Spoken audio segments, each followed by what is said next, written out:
लासु सदा जहाँ शिव उमा निवासु परम रन्न भगवान गणेश जन्म भूमि ढूढ़िताल कैलासु असी गंगा उद्यम अन्नपूर्णा निवासु। देवभूमि उत्तराखंड उत्तरकाशी जनपद के अंतर्गत गंगोत्री यमुनोत्री के मध्य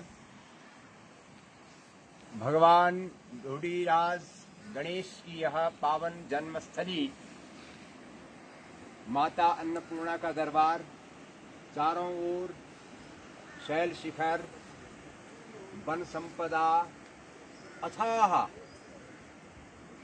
घने घने ये सुंदर सुंदर वृक्ष, चारों ओर यह हिमाच्छादित शैल शिखर, सामने गणकुंजर पर्वत, इधर भगवान ढूढ़ीराजा गणेश का दिव्य मंदिर, माँ अन्नपूर्णा का दिव्य धाम, भगवान ढूढ़ीनाथ यज्ञशाला और यह वक्रतुंड पर्वत, अंगिरा ऋषि अघोड़ा जिसे कहते हैं, और उनके शिष्य मुद्गल ऋषि, उन्होंने तपस्या की, जिन्होंने गणेश पुराण को लिखा, जो भगवान गणेश के अनन्य भक्त थे। आप सबको मालूम है कि यह ढूढ़ीराज गणेश जो पावन स्थली है, यह एक बार की बात है कि माँ अन्नपूर्णा पार्वती ने विचार किया कि इस दिव्य सरोवर में हम एकांत होकर के जल क्रीड़ा करें, स्नान करें। पर माँ अन्नपूर्णा की सखियों ने कहा, यदि कोई पुरुष इस एकांत सरोवर में प्रवेश हो गया तो भगवती अन्नपूर्णा ने अपने दिव्य शक्ति से, अपने ही शरीर के मल से एक दिव्य पुरुष, एक दिव्य बालक को प्रकट किया, जिसका नाम गणेश रखा, और कहा, पुत्र जाओ और इस सरोवर पर किसी भी पुरुष को आने मत देना। इतने में देवादिदेव महादेव कैलाशपति शंकर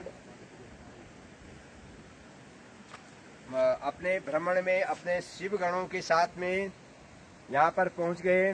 भगवान गणेश ने उनको रोका, पर भगवान शिव ने कहा, यह मेरा सदा रहने का स्थान है, मुझे तुम रोकने वाले कौन हो।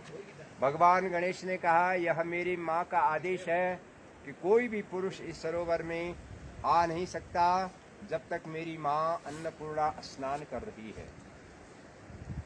भगवान शिव ने शिवगणों के माध्यम से उस सुंदर बालक को बहुत प्रकार से समझाया, किंतु वह हठीला, वह मातृभक्त गणेश एक न माना, और उसने भगवान कैलाशपति महादेव को इस सरोवर के पास आने नहीं दिया।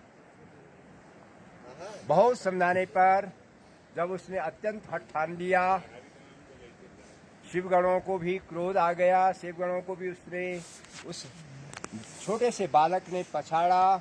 अंत में अचानक भगवान शिव के हाथ से वह भयावह त्रिशूल छूट पड़ा, जिसने उस सुंदर बालक के, किंतु मातृभक्त बालक के सिर को धड़ से अलग कर दिया। इतने में बाहर शोरगुल सुन करके माँ अन्नपूर्णा पार्वती जल्दी से वस्त्र परिधान पहन करके बाहर आई। देखा तो बालक का सिर नहीं है, धड़ पड़ा हुआ है। माँ अत्यंत विकराल हो गई, महाकाली बन गई, और भगवान शंकर क्षमा याचना करने लगे, देवी हम अपराधी हैं, दंड दीजिए, क्षमा कीजिए। माँ अन्नपूर्णा पार्वती ने कहा, कोई क्षमा नहीं, कोई अपराध नहीं, आप मेरे बालक को पुनर्जीवित कर दें।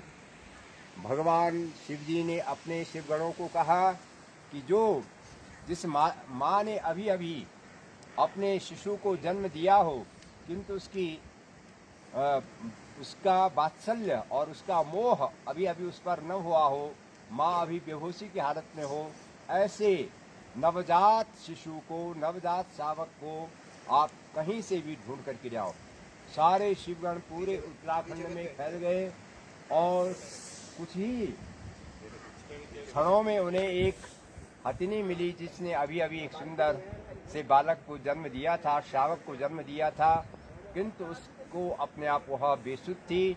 उसका बालक दूसरी ओर था, उसने मुंह फेरा हुआ था। उसने कहा भगवान शिव जी ने जो कहा है बिल्कुल वही स्थिति है। उन्होंने उस हथिनी के उस गज शावक को उठा करके और भगवान शंकर जी के पास में इस दिव्य सरोवर पर ले आए। भगवान शिव जी ने अपने मृत संजीवनी के माध्यम से उस हाथी के शावक का सिर और इस बालक के धड़ पर जोड़ दिया, उसमें प्राण दे दिए, उसमें प्राण प्रतिष्ठा कर दी और उसको गणेश, डुंडी गणेश के नाम से वह विख्यात हो गया। अब यह जो अन्नपूर्णा सरोवर था यह डुंडी ताल, डुंडी सरोवर से प्रसिद्ध हो गया।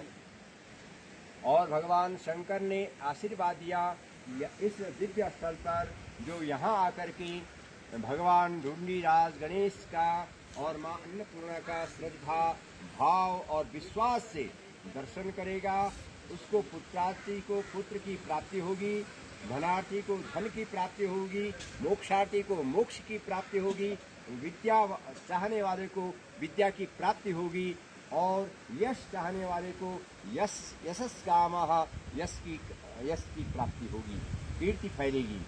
ऐसा यह दिव्य सरोवर पुत्र देने वाला, धन देने वाला, विद्या देने वाला, यश देने वाला, कीर्ति देने वाला ऐसा दिव्य सरोवर है।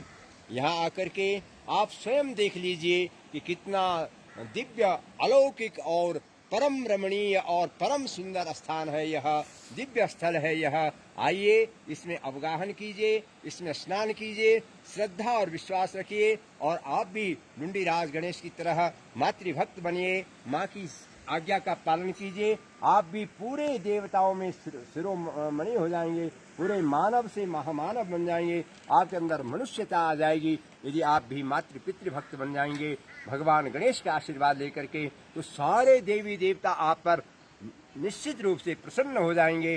जो भगवान गणेश जी का इस प्रकार से उनकी प्रेरणा लेंगे कि वह मातृभक्त है, पितृभक्त है और उन्होंने मातृ पितृ भक्ति के कारण ही उनका विवाह रिद्धि और सिद्धि से हुआ।